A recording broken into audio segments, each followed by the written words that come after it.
Assalamu alaikum. Dear student of Metropolitan School, I am your teacher Nida Nakvi and this is your online virtual class scheduled by Metropolitan School. As you know that we are doing revision from the last classes. So today we are going to revise chapter number 2, which is Shah Abdul Latif Bhatai. As you know that Shah Latif was the greatest Muslim poet of Sindhi language and he was born on 1689 at Hala Haveli. Okay, and after that he was born in 1689 in Hala Haveli. If we talk about the spiritual growth of Shah Latif, so the love of God grew more and more to the extent that he found only pleasure in the devotion. He spent a lot of his time, most of his time, in praying and deep thinking. If we talk about why we call Shah Latif Bhatai, why is he called Saint of Bhit? So in 1742 he left his home and went to the Mont, which is near to his village, and he spent rest of his life over there. That is why he is called Bhatai, because Bhatai is a Sindhi word. It's mean Mount of Saints. So that is why Shah Latif came to be known as Saint of Bhit. If we talk about the death and remembrance, okay, death and remembrance.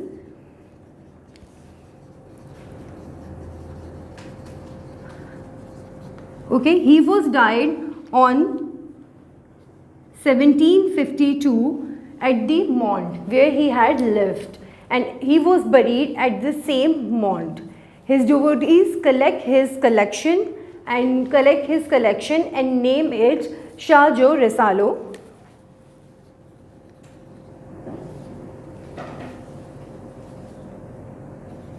And Risalo of Shah Latif. If we talk about his Urs, his devotees celebrate his Urs every year on 14th Safar, and it lasts till 3 days. It lasts till 3 days. And what is the date of his Urs? 14th Safar. You need to remember it. This is all about a short summary about famous poet, which is very famous due to his poetry and Sufism. So this is the summary of the chapter number 2. Now you need to revise all the vocabulary which is given in your book, and after that you can do the exercises in the book, which is like different fill in the blanks and question answers like that. Now I am going to move towards another exercise which is on page number 35 of your book, in which we have to read about the modal verbs. Okay, what is modal verbs? First we need to know how many modal verbs we have. Okay, we have 8 modal verbs: can, could, will, would, shall, should, may, and might. Now these are the modal verbs. Okay, now this is the question why we use modal verbs. We use modal verbs for talking about ability. We use modal verbs talking about ability, asking for permission,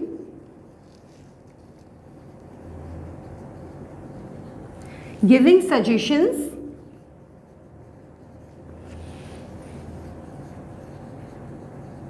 and making request. In exercise 2 of page number 35, we have exercise related to the usage of modal verb while talking about ability. Okay?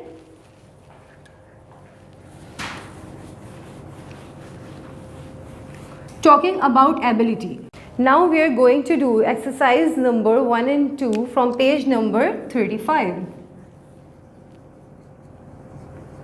Exercise 1 and 2, in which we are going to study about modal verb, usage of modal verb,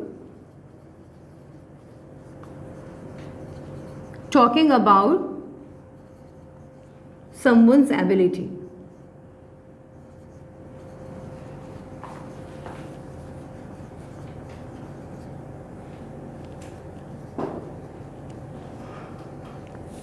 Okay, if we talk about someone's ability, so we will use can, okay? We use can to talk about someone's skill in present or future. Okay, for example, he can swim. So I'm talking about the present time. He can swim. He has ability to swim. Okay, he know how to swim. So this is a present ability he has. Now you can get good grade in exams. So I am talking here about the future time. Okay, so we use can to talk about someone's ability in present or future. If we talk about, we use could to talk about past time. Okay, I'm taking the same example as I have taken in the present one. He could swim. So here I'm talking about the past time.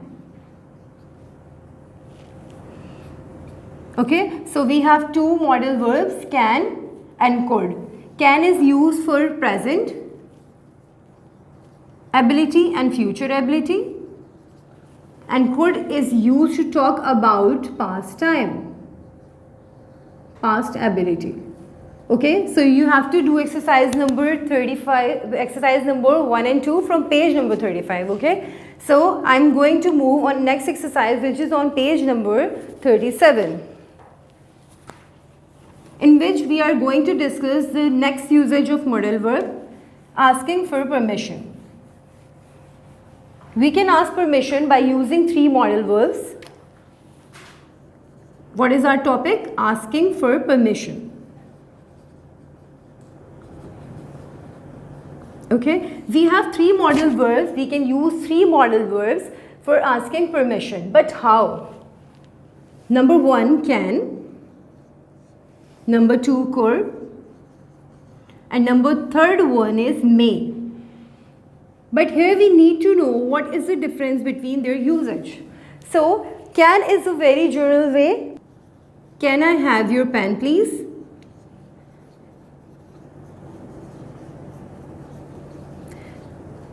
Second one is could. Okay, this is little more formal than can. What is the difference between can and could? Could is little more formal and polite than can. Now, could I have your pen, please?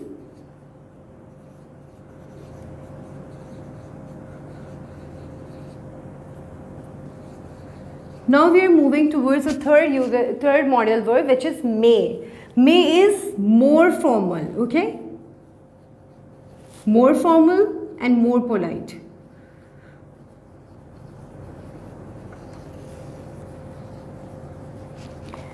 May I have your pen, please?